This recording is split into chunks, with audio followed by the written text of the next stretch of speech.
Secret Library podcast is brought to you in part by our amazing Patreon members. I want to give a special shout out to them for being a part of supporting the show. If you'd like to join and get solo episodes inside my writing process, as well as the chance to submit questions for special Q&A episodes, you can check it out and join at patreon.com/secretlibrary. As we're getting close to the halfway point in this season, I wanted to answer a question that some of you may be asking, which is, okay, it's really great to listen to all these episodes and learn all of this material, but how do we put this into practice?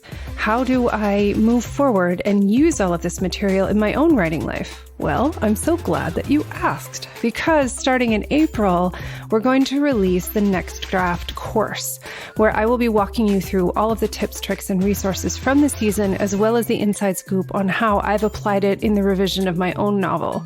If you would like to get notified when the course is first available, you can subscribe to Footnotes at secretlibrarypodcast.com.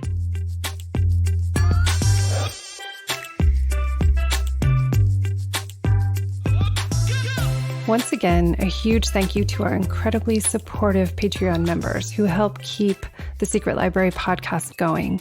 If you'd like to join in and get solo episodes from inside my writing process, as well as the chance to ask questions for custom Q&A episodes, you can check it out at patreon.com/secretlibrary. If you're looking for extra support in your writing life as well, you can sign up for a consult and learn how coaching can help you meet your writing goals this year. You can book a complimentary discovery session with me at secretlibrarypodcast.com/consult. This is the Secret Library Podcast. My guest this week is Hannah Dennison, who is the author of 2 and soon to be 3 mystery series. Born in the UK, Hannah began her writing career as an obituary reporter, experience which later became the basis of her Honeychurch Hall series, set in the countryside and full of quirky English customs and traditions. She went on to work in a variety of fascinating fields, from antiques to serving as a secretary to a Formula One racing driver, before she became a flight attendant on both commercial and private airlines. On one private flight, she was lucky enough to meet Steven Spielberg, who asked her what her dream was, and she told him it was to become a writer. After receiving his encouragement that she should follow through on this dream rather than just talking about it, Hannah took the leap and moved to Los Angeles, where she spent a number of years working at Hollywood film studios while learning everything she could about writing. Years later, she's back in the English countryside, using all of her experience as she writes delicious mysteries.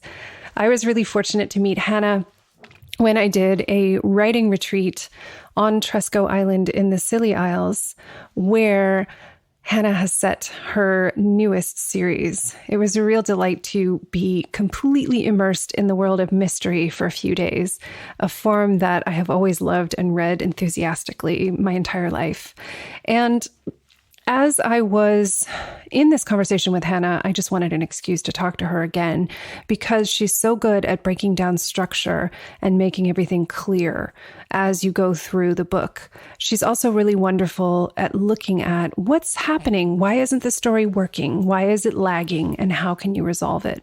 So in this episode, we go through a lot of her tips and tricks, looking at structure and ways that you can make characters come alive, assess scenes and see if they're necessary, and bring everything back to life if it's dragging for you as you're writing. I'm really thrilled to have Hannah on the show. You can get notes, links, and more information from this episode, as well as sign up for Footnotes, weekly letters about your writing, at secretlibrarypodcast.com. So here we go with Hannah Dennison.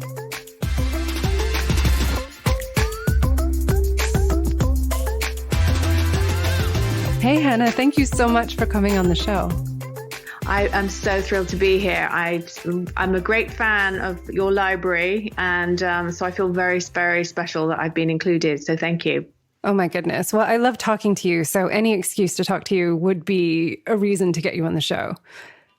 So we had to start recording because we were, of course, chatting beforehand. And I was like, no, this is good. We have to get into it. And so you were talking about when you're writing a mystery, of which you have written now 13? Is it 13? Yes, actually, I think I'm actually writing my 14th, but I've got 2 more coming out this year. So I have actually 11 published right now, and then 2 more to come out. And one I'm writing at the same time. So yes. That's mind-boggling. So you've obviously done this a number of times, but writing a mystery and the intense, complicated structure that's involved and making that all work, I would love to know how much you know about how the story's going to go in the first draft and how much you have to figure out in revision. Like, what do you know in the first draft and what do you figure out and kind of polish up in subsequent drafts as you're revising? Well, I always know who the victim is. And just before we started recording, we were just talking about Agatha Christie, and because she had just done a fabulous documentary for anyone who is an Agatha Christie fan about how she starts her books with a body and the manner of death. That's all she knows. And from that point, she builds her story around that. And I always know my victim. Usually it's somebody I've got some personal grievance with. No, just kidding. There's always something that I've met or I've read about that's triggered the idea for the actual body, because I quite like unusual settings when it comes to killing someone off, whether they're trampled by cows or drowning in a quarry or something unusual.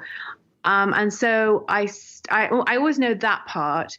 And because I write 2 series, or 3 series soon, actually, with my new series coming out, I already have a cast of characters that are ongoing and recurring. So that's sort of quite much easier to set up. But finding the killer is the thing that I always struggle with, believe it or not, because even in the book I've just finished, the killer came in on my 5th draft, which was my final draft. It was a small, I won't tell you the title just in case. Yeah, don't tell us who it is, but I'm really interested in the process. So you wrote 4 drafts not knowing who did it. I didn't. I had someone else completely. And it was just the end, the polish. And I thought, you know what? This doesn't work anymore. This guy is not the one who did it. I know it's not him. And so I was able to tie something up from the very beginning, some small bit player that had like 3 lines, and weave that in. But that's when you have to trust the process, because it would be so much easier for me to say, oh, yeah, well, never mind. I'll use that for another book. But in this case, I thought, no, I'm going to go with my gut, because I know this makes it work better. And then it also spawns all the different red herrings from that point, like with any writing, any mystery, anytime you pull a piece of the puzzle out, the whole thing starts to fall apart. So you have to re-knit it again. So that's kind of the way I go with it. It's very nerve-wracking, actually, because you have to trust that each time your mind comes up with a different scenario, a what if, you have to go and explore that before you discard it. And I think that's the part where you take that leap of faith of, shall I just try and see if this works? And if it doesn't, then I file all those fake scenes, if you like, the discarded scenes, into a folder of discarded scenes, I call it. So it makes me feel a bit more secure that I can go back and take it out again if I change my mind. So how do you, because it is a puzzle, because there is this intricate structure, particularly with a mystery, how do you keep track of everything that's going on? Because one thing that I've found while revising a draft is that if you change one little tiny thing here, it's like that thing about a butterfly on one side of the world flaps its wings and it changes the weather system on the other side. It feels that way when revising a draft. So how do you keep track of everything that happens throughout the book? Because it's just too difficult to hold it all in your mind at once. So how do you kind of, I don't even know how to phrase this. This is how overwhelming this process is. How do you hold on to what the impact is going to be when you make a change? I think what I started to do a long time ago is I would take each character and I would list the what each character was doing, even if it's just a minor character. And if there was a clue involved in that character or they brought something to the story, I would write it down as a checklist, a bullet point checklist. And I go through each character. So sometimes I'd have maybe 10, 14 pages of sort of just bullet points of things that I need to check, go in the story somewhere, or they're already in the story, but I can tick it off and say, yeah, I dealt with that in chapter 5. Some people use, like Reese Bowen, who writes she's got lots of books out. She always used Post-its, and she puts them on her wall, and she takes the Post-it off every time she addresses that clue or something, which I think is quite good, but I don't have a big enough wall, I think. I love that. How I do it, but it's very much spinning plates, and I do get really overwhelmed. But also, I think you also use Scrivener. I believe we've talked about. I do. So Scrivener's been really, really helpful for that. How do you use it for that issue? Well, I tend to use the when it has that section when you're in the corkboard mode. Yep. And then you've got the notes side on the right. There's that little section where you can put notes and a description of what happens in that particular chapter. So I tend to use that, but I normally only do that for the first 2 drafts, and then I go and export everything to Word and do it old school, like that, and then go through my checklist and things. And so I always have after about maybe 4 drafts, I'll have a loose end page, and when there'll be, I don't know, maybe 30 items on there that I have to tick off. So I'm quite methodical in that respect. But that's more funny enough, it's almost like the part I enjoy the most, because I've already got the book down and I've got that frame. So now I'm just adding in layers and details.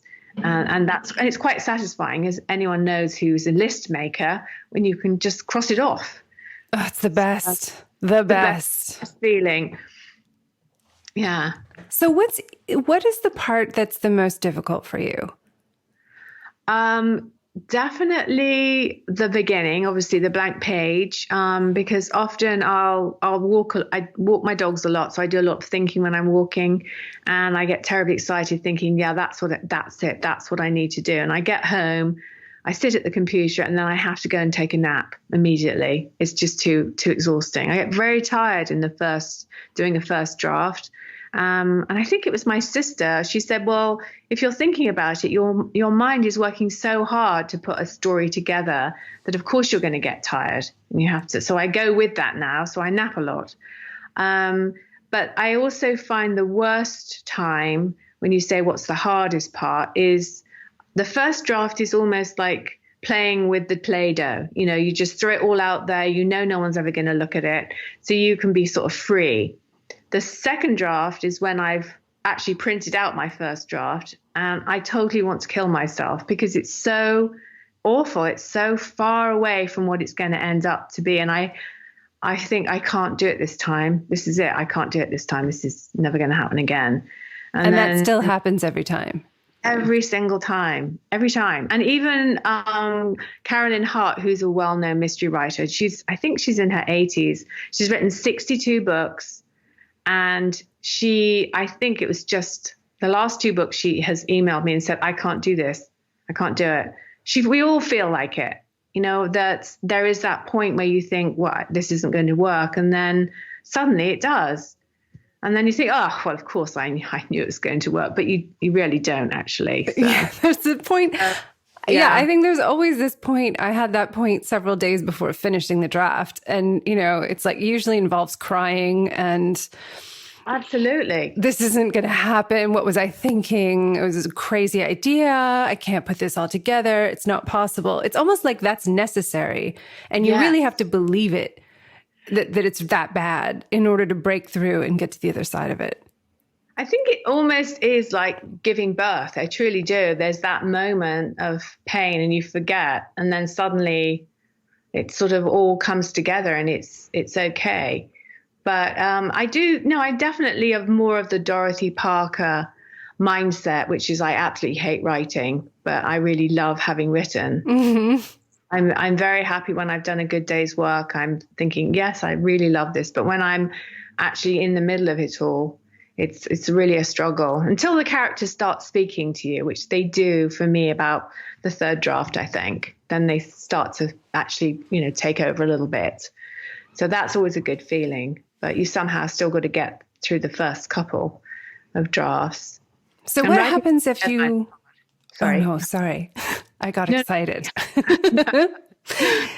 You get to the end of the first draft and you want to kill yourself because it looks so horrible. So what do you do in the second draft to begin to address that feeling? Like, what do you tackle first in order to try to get it closer to what you hoped it would become?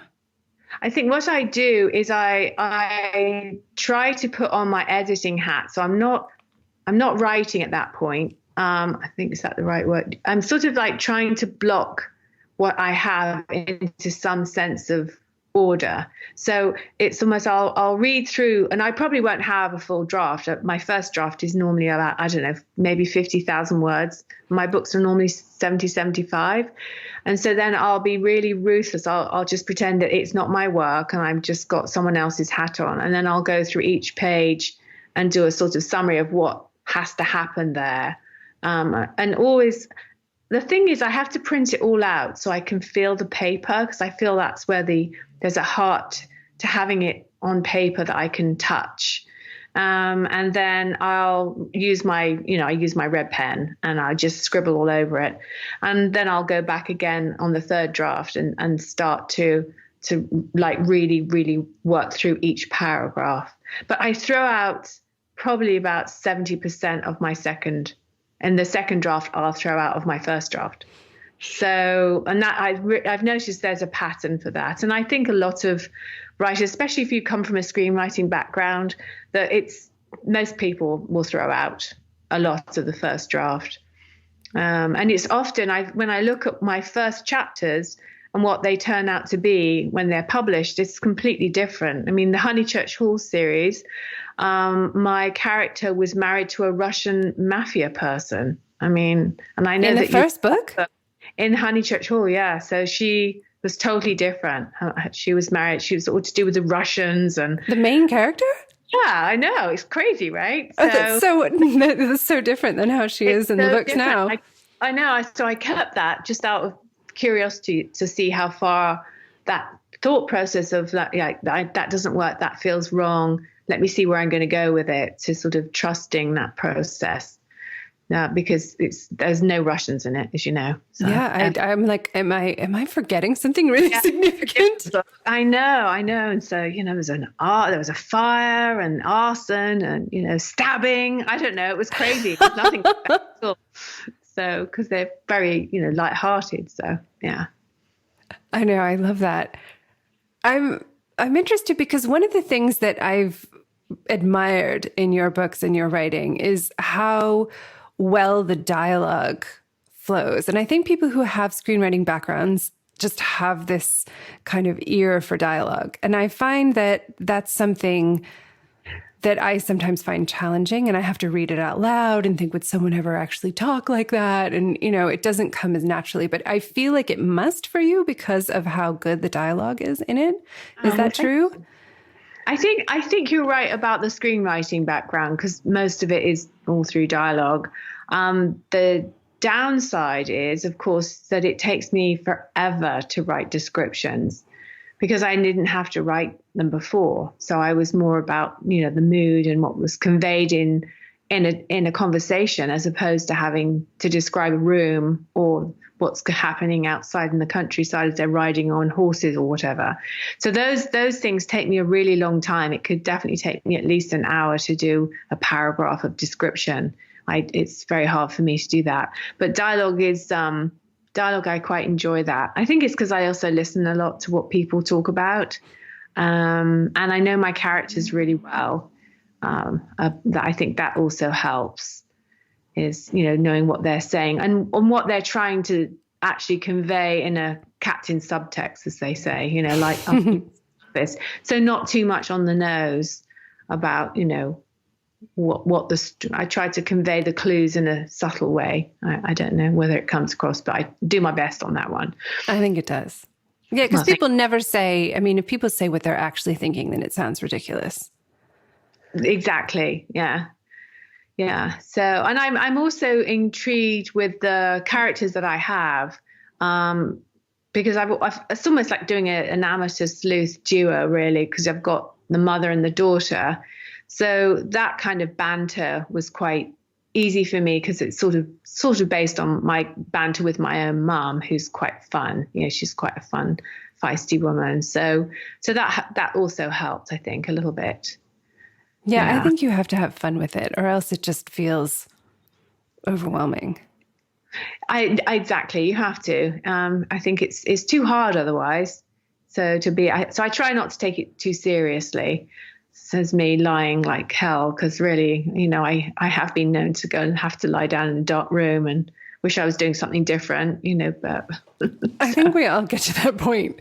So so if you've got, you write a 50,000 word first draft, and then like a significant portion of which is cut as you're rewriting, that's because the plot is changing. That's because you're adding in description, or what do you think as you notice these patterns? Because you mentioned that you notice some patterns.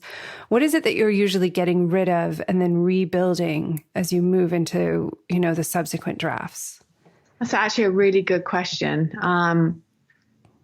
I think I rebuild the direction of the plot at that point, and maybe I throw out stuff that was perhaps irrelevant descriptions, or because sometimes, I write, I'm sure lots of writers do, I'll do a lot of free writing to try and get the gold nugget somewhere in there. It might just be like 2 sentences or something, but it's in there. And from that point, even though there's a lot of waffle around it, useless conversation, or just a what seems to be a meaningless setting, but in that is maybe 2 sentences that will trigger what I really need to get. I think it's like mining, like down there and you're trying to find the gold, and you come up and it's just a tiny thing, but it's the thing that will take you through to the next step. So I think a lot of it is trying to find that and having the confidence to keep plowing in there, like chipping away until you can get it, because it's there for everyone to find. It's just not giving up on it, really. Yeah, I think people get tired and overwhelmed and think, oh, there's nothing in there, or there's not enough in there, and then give up. Exactly. But just this one word will jump out, and that's the one that will take you through, and then you'll rewrite something around that scene, maybe. I do write chronologically, actually. I have tried to write out of sequence, and I find that really confusing when it comes to writing a mystery with clues, because I can't remember where I got to or where I put that clue in. So that I have tried that. I do write the ending, though, even if it's just in a very bullet point form. These things have to happen here, or something. I don't maybe flesh it, and then I'll flesh it out later. So I do know what the ending's always going to be. So who's going to die, and then how it's going to end, but not necessarily who's done it, and not everything that happens in between. No, I'm feeling quite anxious now, even talking about it, really.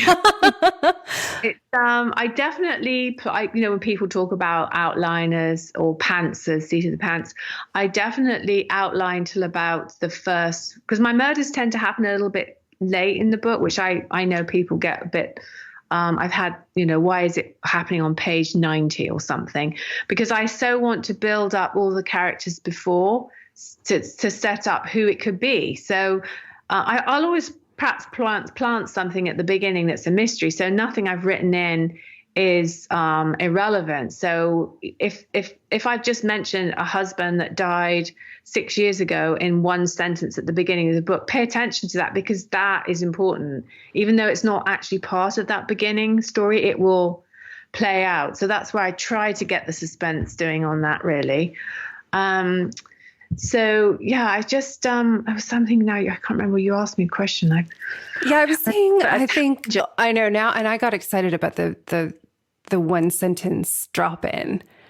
I think it's how do you know? So okay, who's going to die, and how, but you don't necessarily know who did it, and you knew the end. So sort of how are you figuring this out as you get through the drafts? Okay, so that's right. So then in the beginning, I do the outline, like some story beats. And the Save the Cat, by the way, is brilliant. It's really good. before. So yeah, I do that. I plot that out till about page 90, I suppose, like 10. My chapters are around 8 to 9 pages each.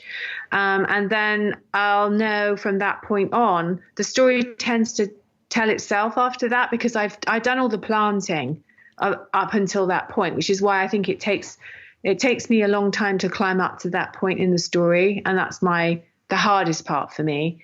And then once I reach that cut, that, the brow of the hill, it just starts to gain momentum, and it knows where it's going, because there's the ending there, the climax at the quarry or in the woods or something. So, and I have that denouement about all the loose ends tying up, maybe not too detailed, but I know that's how the ending will be. So it is a free fall from that point. But by that time, all the characters are like set in place, and I know how they're going to react, because I've taken care with creating the characters in the beginning. So maybe that's how it carries it through. And I have done an outline before, but I've always changed it. And that last, half third of the book, I find that the characters will take me off into a different direction. So I go with that. Yeah, sometimes they just won't go where you want them to go. Exactly. So you have to sort of like follow that. Yeah, they say, no, I'm not doing that. Sorry. Yeah, exactly. So maddening. So that's how it is, the process for me. Yeah. One thing that you talked about in a really lovely course you did that I was in was the way that you deal with it when you're kind of going through and it feels like it's lagging and it feels like things aren't coming together. And one thing that you've said that helps you is to give all the characters secrets. Yes, love secrets. So I'm wondering if you can talk a little more about that. Yes, I always give my characters secrets, even if they're bit players. It could be something that they had that's a sort of like a form of their own shame. It could be some past thing that they did and they can't forgive themselves for. But normally it's something like my main character in Honey, one of my main characters, the novel writing mother, she writes in secret. So she doesn't want anyone to know that she writes romantic, racy bodice ripper type novels. And so that's her secret. And so, yeah, I always do what secret do the characters have? What would you find in their trash bin? If you went through their trash bin, what are they throwing away that they don't want anyone to see? Or if there's nothing in their trash bin, it shows in a way that character is suspicious, doesn't want anyone to know anything about them, or something. So I like to do that. Always like, what is the worst thing that could possibly happen to my character? In all the world, whether or not it's like she gets her heart broken or she loses all her money or something that's really important. And then I would make that happen. I really, really make my poor characters struggle and suffer a lot. There was another one I read the other day, actually, that someone used, which I thought was really helpful, was that what keeps your character up at night? If your character woke in the middle of the night worried, what would it be? And I kind of like that, because then I think about what keeps me awake at night and how different does it make my day the following day or how I approach anything in my life. So those I like to round the characters out. They're very important to me, about characters. I think it was Sarah Phelps who adapts a lot of Agatha Christie's work for the screen. And she said that plot is very simple. It's characters that are complex. So because, it's like this happens, then that happens, then that happens. But it's how all the characters react to those three things, this, that, and the ending that make people want to read and be drawn in. I think one of the things that I love about mysteries also is that you kind of have to put yourself in the circumstances of what happened and think, okay, could I be pushed to do this? Could this happen to me? Could I kill somebody? What would the circumstances take? Because that's sort of the question that it asks, like what circumstances would make someone kill someone else? And you get to ask this what if question. And so I think That's a really fun and dark, but also fun question to be able to ask. And then to look at the characters and say, okay, well, who is this person? And what circumstances are they pushed to in which this is the only way they could react? Yeah, it's so true. It's like, I think I went on a ride along a long time ago with a Las Vegas PD homicide. And we actually got a murder, in fact. It was terribly exciting. I shouldn't say it, but it was terribly exciting. And he maintained, the detective maintained, he said, absolutely everyone is capable of murder, everybody. It's just, certain people just don't have that sort of, I don't know what you'd call it really, sense of presence of mind not to take that step. I mean, I definitely... Probably I forget that we're on recording, but so my first husband, there was a moment when we were driving to my daughter's school and we had been divorced and everything. It had been very hostile. And we had an argument. He got out of the car and he started walking in front of the car, and it went right through my mind. I thought, shall I just put my foot down on the accelerator? I mean, but of course I didn't, because right.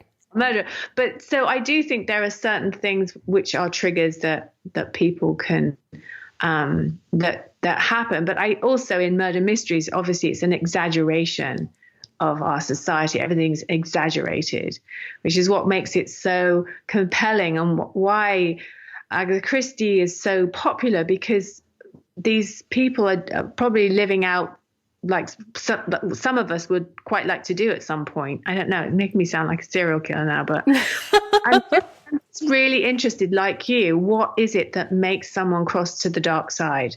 Because sometimes it's a series of events, it starts very small, but over time they've got more and more desperate, and then there's only one way out.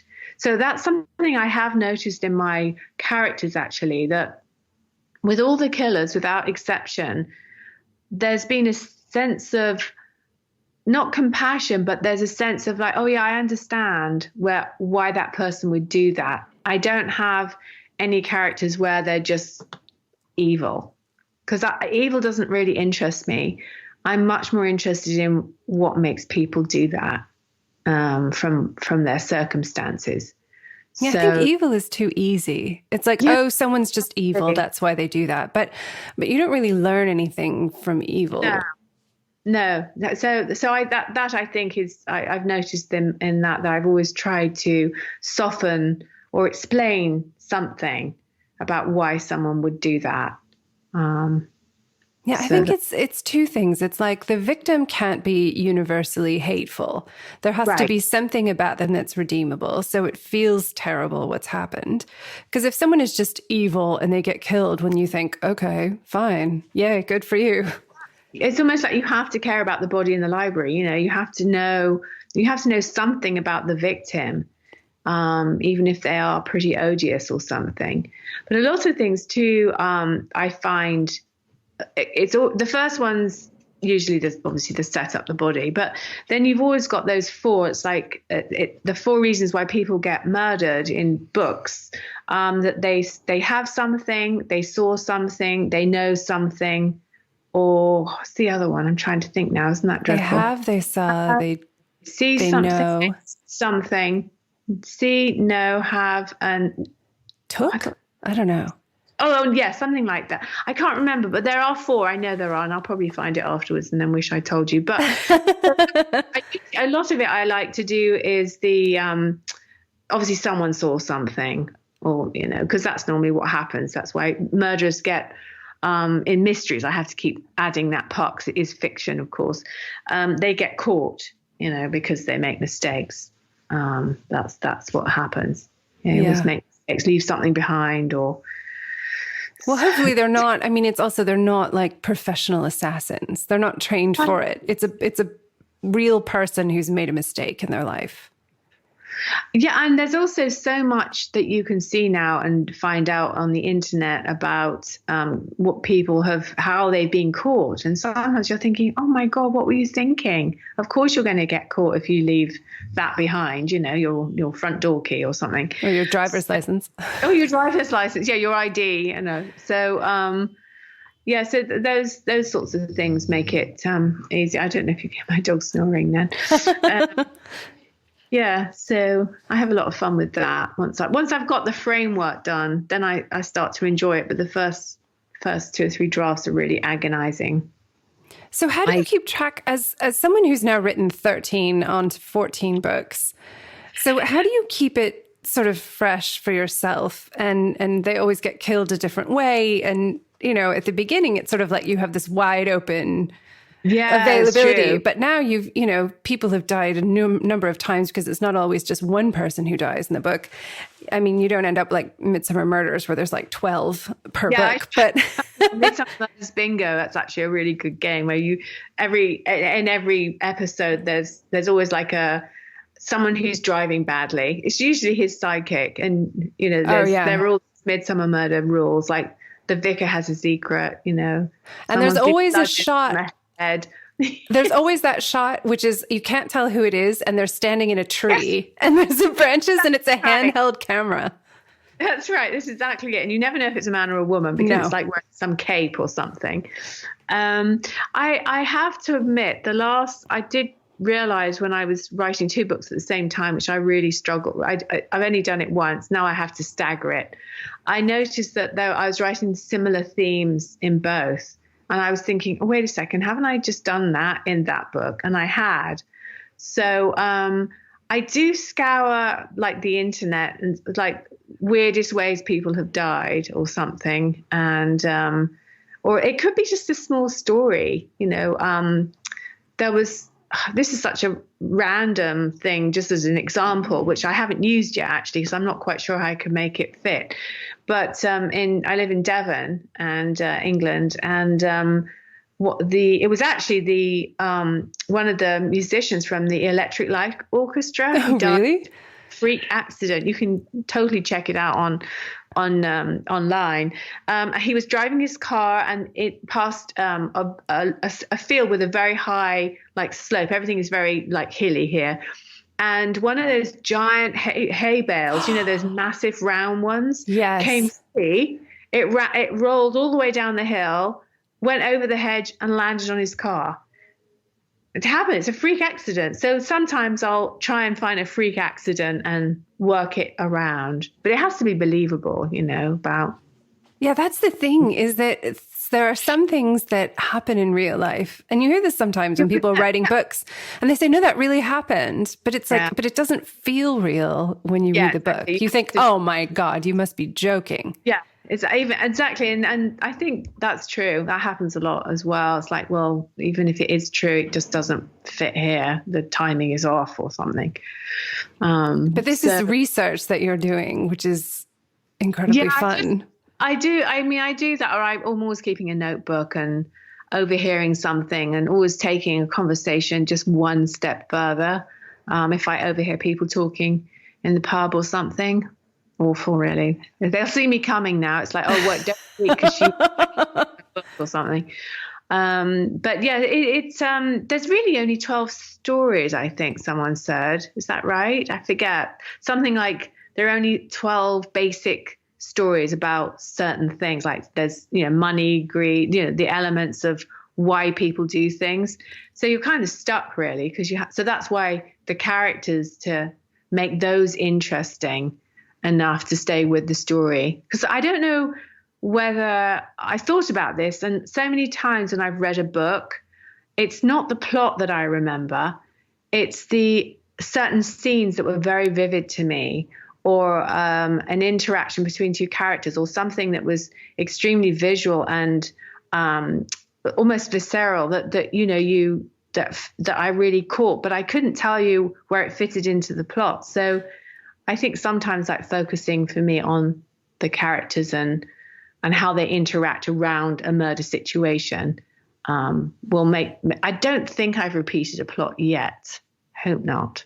I don't think so. No, I think probably anyone who keeps lists is good enough to not repeat it if you've got the list. I won't do that one again. Yeah, I'll do that another time. So is that something that gets discarded? Because something we were talking about earlier was you've got 50,000 words in the first draft. You go to your next draft, your books end up being about 75,000 words. So there's a large portion that gets discarded between first and second draft. And then there's more that comes. Is some of that the creation of the sort of visceral and this atmospheric energy that isn't necessarily there in a first draft? I think you're right. I think sometimes, it's almost like a magic mist, if you like, that's swirling around the nugget or something, if that makes sense. And then if I was to save it and I go back and read it, I think, why have I kept this? There's nothing happening here. Because you always want to write something where something happens. And so I think, to answer your question, I won't keep that stuff. I'll keep key pieces of dialogue, I think, where something has happened, and delete the rest. I do keep everything. It's difficult because I think some people tend towards overwriting and some people tend towards underwriting. And sometimes I worry that I am doing both at once, which is I haven't written enough, but there's still a lot that has to be cut out. So I'm wondering where you fall on that spectrum and how that works for you. I think my books can be a little lighter on things because I write so much dialogue. So I think sometimes they're quick reads, really. I don't think I overwrite. I think it's mostly because again, going back through screenwriting, where I would keep paring down the dialogue until it was just the absolute minimum of what you have to say. So unless there was, every sentence would have something in it that was important, which either showed character, revealed character in some way, or moved the plot forward. I think I try to strive for that. Whether I make it, I don't know, but that's the goal. And at what point in the drafts are you sort of asking that level of question? Because I think at a certain point, you're figuring out what the story is. And if you were to ask yourself, is this sentence an important sentence? For every sentence, you would never get anywhere. So I'm wondering how many drafts in or how far are you into the process when you're starting to ask questions like, okay, I think you said maybe around the third or fourth, you're starting to look on a paragraph by paragraph level. Is that when you're starting to think, is all of this necessary? Is all of this useful? How can I say the least amount possible and still communicate the information? I think that's a fourth draft. Okay. I do five. Four is, I'm pretty much tying everything up in the fourth, I think. And then the fifth will the polish for me. And I know a lot of people don't write that many drafts, by the way, but it just seems to come out that way for me. So I think that's when I'll go through and think that's an unnecessary sentence. That's a repeat. I always read everything aloud because then you can hear if you've said the same thing. Every single book I have a special word that for some reason I'm obsessed about. It could be grinned, or it could be, I don't know, some crazy word that seems to repeat itself. But then, you can use that whole word, Microsoft Word, they have that way of finding out what favorite words that you use too many of. Can't remember how you work it out. Oh my God, we have to figure that out. Yeah, because it says how many times you might have written "she went red in the face" or something, because that's one of my favorites. I've noticed that phrase.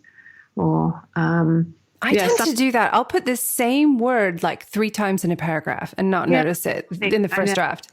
Mm-hmm. I do too, but I don't censor myself when I'm at the beginning. I do that later because at that time I'm on the Scrivener target thing, yes. And so I am actually putting in unnecessary words to make my daily target up. So I'm sort of cheating, really, and that's probably why I don't use it continuously, because it's too depressing if I'm cutting out and having to write 4,000 words in one day or something. Oh no, I hate that with the targets. Yeah, so I find it very difficult to cut. That's true. I just don't use them when I'm at a phase where I'm cutting and rewriting. Yeah, you can't. I totally agree. It's too depressing. Because then you think, oh no, I don't want it. Because then it makes you attached to things. Because if you can't be precious about it, if you have to cut it, you have to cut it. And I think it should count how many you write, regardless of what you cut. I think there is even a way that you can do that. Does it say you don't have to count deletions or something? Yes, don't count deletions or something, because then it's like then you feel no sense of progress. If you're just like, well, I have to keep this crappy scene that I actually think is not very good, because otherwise I'm going to have to write 8,000 words today and I can't do it. Right, exactly. And the other thing is that I just know that I can't write that many words a day. So what target do you work with? I try to do 1,000 actually. And that then sometimes I get, I think once I go over 1,500 to try and make up the word count, then I start to lose heart. And then it's just too much, because I sort of write in spurts in a way. Sometimes I have a good day. Sometimes I just can't do it. Yeah. There's no sort of like rhythm to it really. Yeah. I think it's important because, it's okay, if there's not enough energy to get through. And I think knowing that it's not 12,000 words a day and that you've still written 14 books. Yeah. That's important to know. Yeah, I think that's true. I mean, I'm very hard on myself. I am a bit of a perfectionist actually. And so I find I have to be happy with progress, not perfection. I try to hold on to that. I think that's really important. I think that's the most important thing to remember, because I think those of us who use writing, or we're writers, have language as a tool. And that's both a positive thing and a negative thing, because it's positive in that we create books out of it, but it's also negative in that we're uniquely talented at cutting ourselves apart. At least I know I am. Oh, no, completely. I totally agree. It's really agonizing, actually. Yeah, that's a good point. Yeah, we have to use our skills positively. It's like the Spider-Man with great talent. Is it with great talent comes great responsibility? Oh, yeah, that's right. That's right. Yeah, there was something. Oh, the other thing too, I find that might help other, aspiring writers more than anything, is that when you've finished a book, you are going to get notes back from your editor and your agent, those are the notes I take notice of. I don't have beta readers or anything. So I always know that when I finish a book, then I think, oh, it's okay. There's always room for, it'll be the best I can send it. I turn it in the best it can be. But I always know that there's the caveat that I'm going to get information back. So it's not ever like the final draft. It's like, well, I know I probably got 2 more shots at this after I've finished this draft that I'm turning in. So that's sometimes I play that mind game with myself. So it doesn't have to be, it's as good as it can be, but it doesn't have to be perfect. There are still things that need fixing. Plus, you also want to sit with it so it can cook for a little bit. Mm. And I never have time for that. I'm always to the deadline. Like, it's due in on Monday morning in New York, and I am actually sending it on Saturday. Yeah, it's FedExing. So I envy those that say, "Oh yes, I finished my manuscript. It's not due yet, but I can sit. I'm going to let it sit for a week and then look at it again." I'm thinking, "Oh my God, I couldn't." I'm always like at the last minute. That's just the way I work, I think. I think this is something to remember too. It's like people push and hope for the point when they're publishing, and you lose that time. I think if everything goes well, then your first book is the only one that you're going to have that time with. Exactly. And I do say that to people, enjoy this moment, because it's great having contracts. Of course it is. But, you can't, especially when you're on a schedule where you cannot be late, because otherwise you'll miss your publishing date. You won't, it's not like they can, because they already, the Silly Owls, the new series I have, I turned that in I think it was last summer, 2018, and that's not coming out to August 2020. So that's been scheduled that far ahead. So you can't risk it. You want your publisher to feel they could rely on you to turn in the book on time. Exactly. So enjoy it before you have that pressure. I think my first book was the Vicky Hill exclusive book. That was 11. I wrote 11 drafts of that one. Wow. That was my longest one, 11 drafts.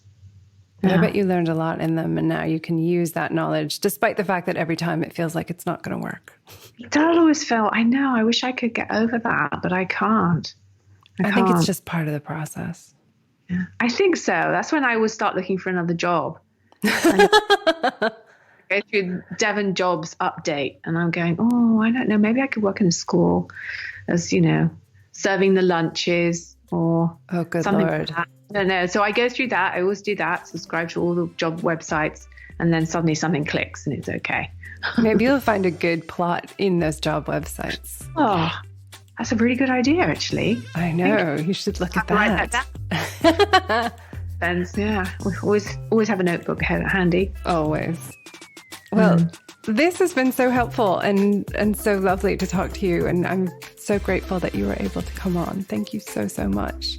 I've really enjoyed it, actually. It's been a lot of fun. So thank you. Thank you very much.